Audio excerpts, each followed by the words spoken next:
രമേശ് ചെന്നിത്തല എന്ന ഞാൻ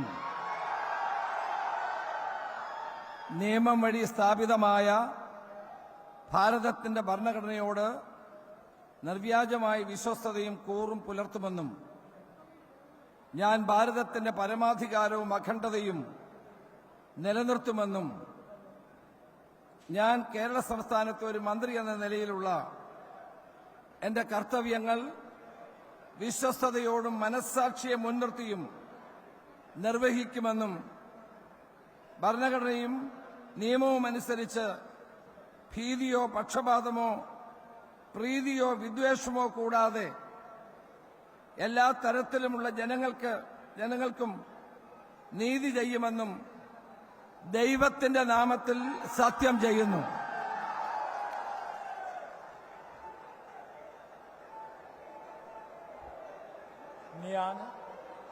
രമേശ് ചെന്നിത്തല എന്ന ഞാൻ കേരള സംസ്ഥാനത്തെ ഒരു മന്ത്രി എന്ന നിലയിൽ എന്റെ പരിഗണനയിൽ കൊണ്ടുവരുന്നതോ എന്റെ അറിവിൽ വരുന്നതോ ആയ ഏതെങ്കിലും വിഷയം അങ്ങനെയുള്ള മന്ത്രി എന്ന നിലയിലുള്ള എന്റെ കർത്തവ്യങ്ങളുടെ മുറപ്രകാരമുള്ള നിർവഹണത്തിന് ആവശ്യമാകുന്നതൊഴികെ ഞാൻ ഏതെങ്കിലും ആളുകൾക്കോ നേരിട്ടോ നേരിട്ടല്ലാതെയോ അറിയിച്ചു കൊടുക്കുകയോ വെളിപ്പെടുത്തുകയോ ചെയ്യുകയില്ല എന്ന് ദൈവത്തിന്റെ നാമത്തിൽ സത്യം ചെയ്യുന്നു.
You go, no?